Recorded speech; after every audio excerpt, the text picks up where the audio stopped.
So, Mortal Kombat has had multiple fake characters throughout the series, starting all the way back in 1992 with Mortal Kombat 1, not the other Mortal Kombat 1, or the other Mortal Kombat, but the franchise has always been known for its secret characters and its fake characters as well.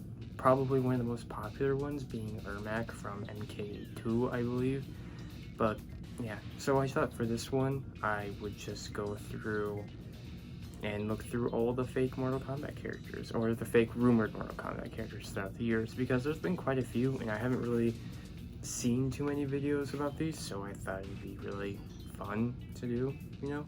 So, I will be kind of going in chronological order, but mostly just based off of my research and what I found first and whatnot, so yeah, so for the first character we have Ermac. Obviously, Ermac comes from the audit message from Mortal Kombat 1, which was error macros, Ermacs. Simple. People assume that it was a brand new character, and there was supposedly a glitch back in the first few Mortal Kombat games where the characters would appear red. This isn't true for Mortal Kombat 1, obviously, because the guy who wore the ninja palette swap suit, it was yellow and not red. For Mortal Kombat 2 and 3, I believe it was red, but outside of that, it was yellow in the first game, so it couldn't have been, but you know, people will believe whatever. The popularity of Ermac as a rumored character actually got so extreme that they mentioned it in Mortal Kombat 2. One of Jade's messages is Ermac, and eventually they just added him in Mortal Kombat 3, or was it Ultimate Mortal Kombat 3? One of the two other editions of it, and he became a canon character, and he is my personal favorite Mortal Kombat character. Scarlet is the next one. She's basically the same thing. She was a red palette swap of Jade, and she would show up in Mortal Kombat 2. People also said this one came from a glitch, but I don't think that's true. I think it's kind of hard to tell. It was harder to research her than it was Ermac, but yeah. She was just another, you know, fake Mortal Kombat character. She eventually made her way, though, into Mortal Kombat 9, also known as Mortal Kombat 2011. But yeah, she eventually made her way there as a DLC character, I believe, and as I think she was fightable in the challenge tower. It was like Cyber Scarlet or something like that, but yeah, she was in the background of some of the cutscenes too, and in some of the stages. But yeah, it's kind of cool that she was introduced, and she was finally canonized in Mortal Kombat 11 from 2019. So that's pretty cool, I suppose. Next one is Nimbus Terrafaux. He was probably the first or one of the earliest fake Mortal Kombat rumored characters. He came from just those magazines. I believe he was an April Fool's thing. And yeah, he looks really dumb, to be honest. The editing job was not very good on these. And some of these were actually quite decent, like Ermac's, but his was just real bad. So Nimbus Terrafaux had a pretty BS way of unlocking his fight anyway. I don't remember if you could unlock him as a playable character, but yeah, he was an unlockable fight you could do, and after that you would fight the African American kickboxer. I just want to mention, by the way, his name, Nimbus Terrafaux, means cloud, fake land, or false earth. And people would just believe anything back in those days, to be honest. It does add some perspective. However, you also have to realize that the first Mortal Kombat game has 9 total characters, 2 of which aren't even playable. Or no, it's 10, because 3 of them aren't playable. Reptile's not playable. He's just a secret character. So I'm sure people back in the day were really just reaching for any character they could play as, because there wasn't a lot to begin with. So when you put it like that, it makes sense, but still, I mean, come on. Really. The next one is Hornbuckle. Hornbuckle is one of the 2 fighters in the Pit 2 stage for Mortal Kombat 2, and he's been referenced a ton of other times. I believe he's in MK9 and MK 2011, or not MK9 and MK11, so that's cool. He's never had an official name, however. I remember reading somewhere that he was called Liu Kang's brother in an interview, but I don't know if I could even find that now. However, his name is a reference to Jade. One of her messages when she shows up to give you clues. It's Hornbuckle who.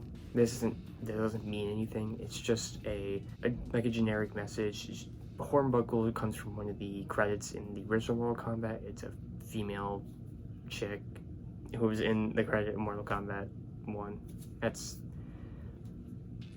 about it. It doesn't mean anything. It was just a fan-given name. But yeah, other than that, nothing about Hornbuckle. I believe I've seen him called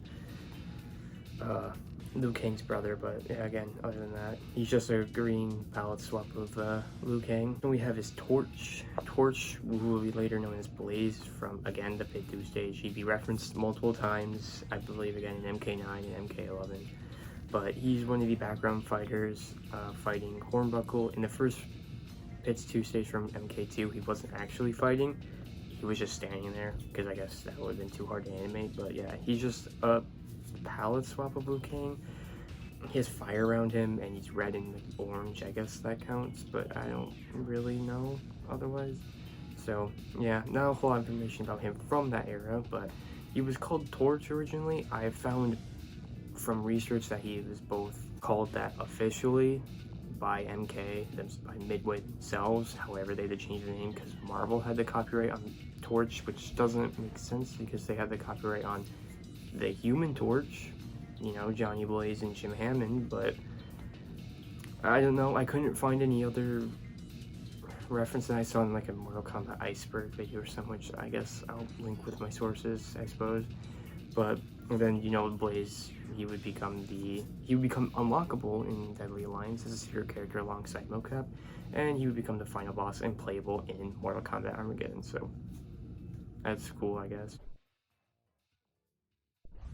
It doesn't really make sense for him to be in Mortal Kombat Armageddon to be the same character. Canonically, doesn't make sense. So there's been some conjecture and some debates there, but I'm not here to debate that. As far as I'm aware, that's what Midway and NetherRealm stuck to, so that's what he is. The next one is Emerald. Emerald is a palette swap ninja of, I believe it's Melina in MK2, I think. Supposedly she came after the Jade fight, actually. She was a darker green? Darker than Jade, I guess? I don't know.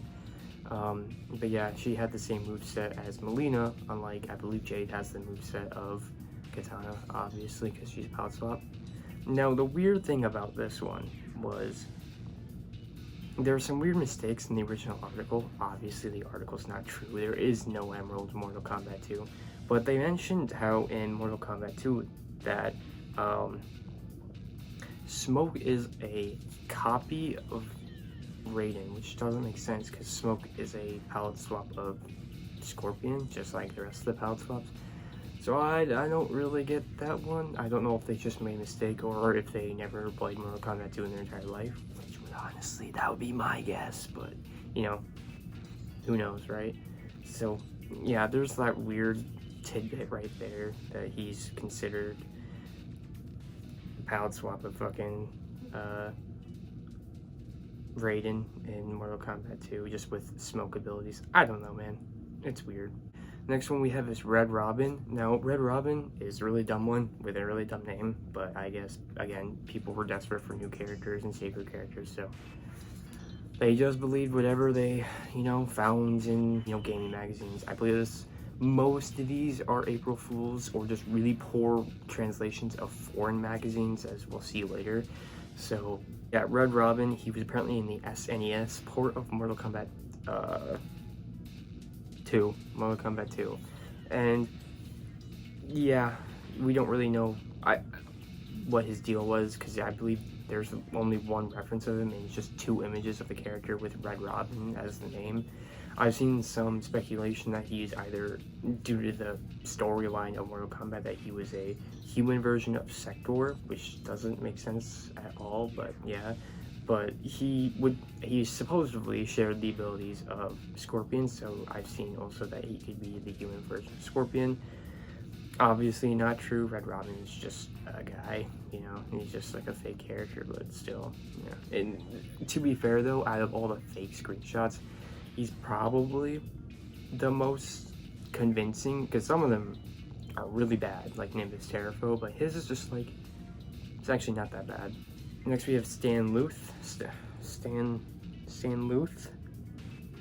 I don't know. I'm also just using a journal with everything on it. But yeah, we have Stan Luth. He was mentioned in, I assume, a joke article in the gaming magazine. He is the janitor of Shao Kahn. Aqua is the next character. He is one of the more convincing fakes when you really get down to it. So Aqua was a palette swap ninja of, I assume, just Scorpion again. He wore all black, but he had a duck bill instead of a regular mask, and he had duck abilities, water abilities. I believe he had like a sonic quack or something like that. But the reason why this convinced a lot more people than it probably should have was supposedly in the PlayStation version of Mortal Kombat, what was it, Mortal Kombat Trilogy? Yeah, they actually unsurfaced an audio clip, which I'll play right here. Aqua wins. It says Aqua wins, but there's been some conjecture on that, so I believe it's just like the end of Baraka. Aqua, yeah, like that. So yeah, I don't think he's a real character. I guess supposedly in his, when he was first mentioned, his ending was that like Shao Kahn flooded his homelands or whatever. This was definitely one of the more convincing fakes though, I will say, out of all of them. And there's some real bad ones, but this one was actually quite convincing and kind of cool to read up. And he's probably one of the more popular, modern days, one of the more popular fake characters, along with one of the next ones that will be coming up. So yeah, that's cool. Next we have Pedro. He's a palette swap of Striker. Supposedly he wears disgusting clothes, he's gross, he farts, he burps, he pukes, he has like a fart fatality where he farts into it and it's, you know, fire and stuff, which is before Borracho, which I think is quite interesting. And I think you'll notice is his depiction is kind of racist, and yeah, it kind of is, unfortunately, but, you know, this was all obviously an April Fool's joke, clearly. It's kind of neat to look at, but at the same time, it's really fucking stupid. But, yeah. And also, supposedly, when Shao Kahn announces his name, he says it in a Mexican accent, so that's just wonderful to know. So, Chao Kahn is actually a character in the Mortal Kombat movie from 1995, which is cool to think about. But supposedly he was a character who was being in Mortal Kombat 4, according to this Polish gaming magazine article with an interview at Boone. They named off multiple characters, Chao Kahn being one of them, and a few of the other characters they mentioned, which aren't in the game, but are some having spelling mistakes, and I'll mention which one, and some kind of being in later games, weirdly. So the characters are, or the upcoming characters were, Jared, Nimbus, Master Chang, which by the way in the article Master Chang has a comma in between. It doesn't have an A, has a comma for some reason. It's CH comma NG. I don't know why. I don't know if that was a translation error or something. But yeah. And then Sister Sub-Zero. So interesting. Jared, King Jared is the father of Katana, so that's interesting. You know, being murdered by Shao Kahn. No, Sindel did not do it. It's a terrible retcon. But Nimbus isn't a weird one. I don't know if that was a translation error of a different character. I can see how Jared is a translation error of Jarek, but I don't know where Nimbus comes from. And this is also of a very early build of Mortal Kombat 4. They even mentioned Noob Saibot, who wasn't in MK4, but he was in the very early arcade builds of MK4. And he wouldn't be in MK4, but he'd be in the MK Gold version. So, yeah. But an interesting one was Sister Sub-Zero, which kind of reminds me of Frost. I don't think it was intended to be Frost, but that's kind of neat. Also in the article, they say MK5. I don't know why. To be noted that this was translated from a Polish article, so this is all being taken over to Google Translate. So, kind of just working with what we got here, you know, yeah, there's not much to go off of, but still, it's interesting. Oh, and as I mentioned before, Hornbuckle, brother Luke Kane, I mean, this could be him, but the next character is probably the most popular one in modern day, in terms of how much fans recognize him as a fake rumored character, that is Chrome. So Chrome's origin is also kind of dumb. He was from a pop culture shock, I believe it's like 1:4 ratio character. He was supposed to be Smoke of Ultimate MK3, the human version of Smoke, but there was a production error, and instead of appearing gray, he appeared silver chrome, like, if you will.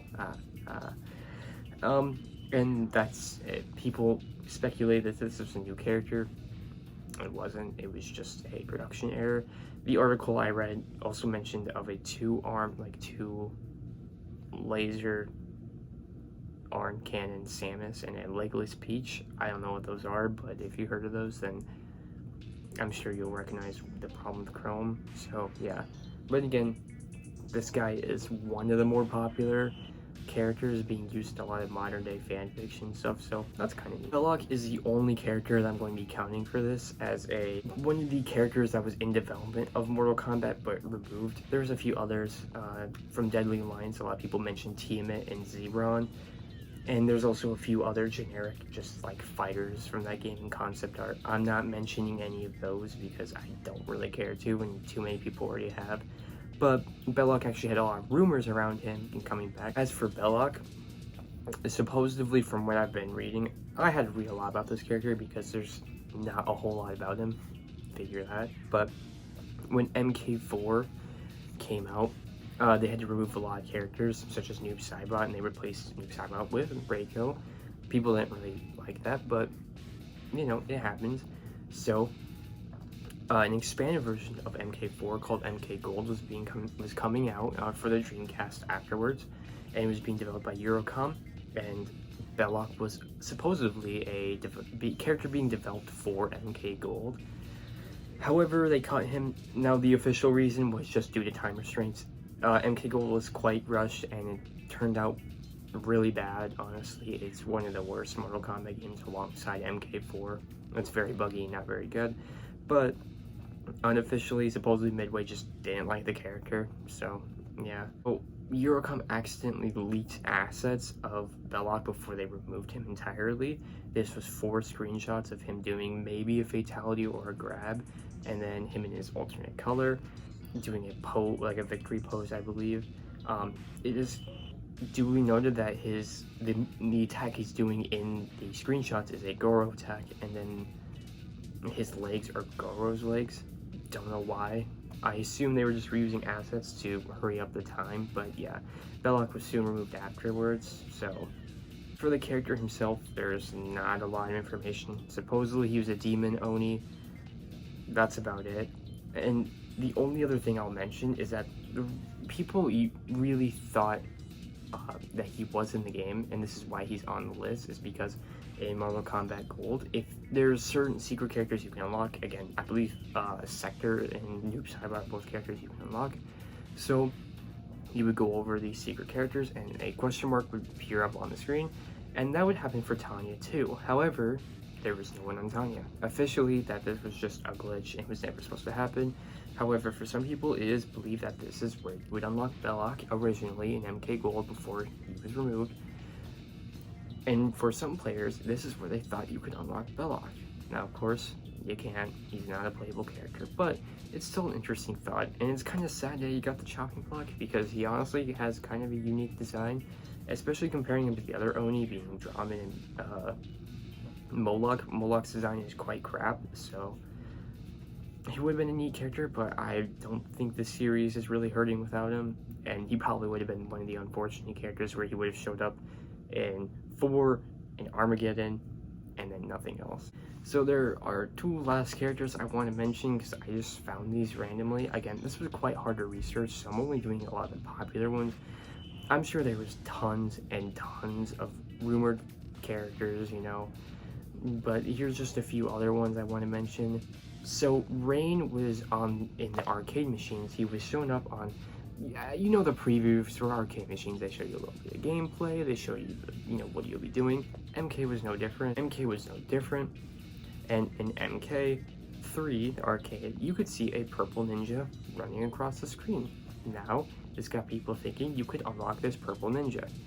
you couldn't. He would be introduced into Ultimate in Mortal Kombat 3 and MK Trilogy, but you couldn't play him in the original Mortal Kombat. And of course, this character is Rain, because he's purple Rain, play on Prince.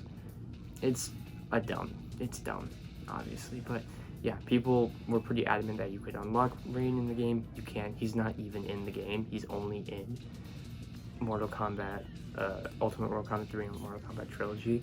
I imagine the reason why Midway do this was to kind of stir the pot, because, you know, they already introduced so many, you know, secret characters, and the rumors were insane around these characters. They thought, you know, let's just mess with people more. And in hindsight, it's pretty funny, I'm not gonna lie. So, yeah. Last two characters I'm going to mention are Gonad and Ketamine. So, obviously, these were in 1993 from a gaming magazine. Obviously, these were just fake April Fool's characters. I mean, Gonad means you're taking balls, and then Ketamine is a fucking drug. So, yeah, these guys were just simple Shao Kahn enforcers. Nothing more than that. They had pretty unoriginal designs. Ketamine was just like a sexy, hot ninja, and then Gonad was a big, strong, punching dude. So, that's cool, I suppose. Yeah, there's really not much else about them. I could only even find them on like one screenshot on Reddit. Apparently they were going to be on the Mortal Kombat 3 version of X32 and the Sega Saturn, so that would have been quite weird, but yeah. So those were all the fake rumored characters I found and wanted to talk about. And really cool thing about all these characters is that a lot of them still live through Mugen games. I mean, I remember watching a lot of playthroughs of Mugen games, and I saw, you know, I saw the MK1 Ermac, you know, I saw the Red Robins, I saw the Aquas. I think that's really cool that the fans still keep these characters alive, even though they're not real, they're all fake characters. I think it's quite cool that the MK Mugen community has decided to just bound together and keep a lot of these characters alive, because without them, these characters would have died out 30 years ago already. And I think it's really cool that the Mugen community has decided that, yeah, Red Robin will stay as a character. So if you liked the video, cool, I guess. I plan on doing all the palette swap characters in Mortal Kombat video soon-ish. I don't know when. This takes too much research and time to do, honestly, and I don't even want to edit this. But yeah, if you like this, stick around for that video, or don't. I guess it's up to you, honestly. So if you liked the video, if you enjoyed it, thanks.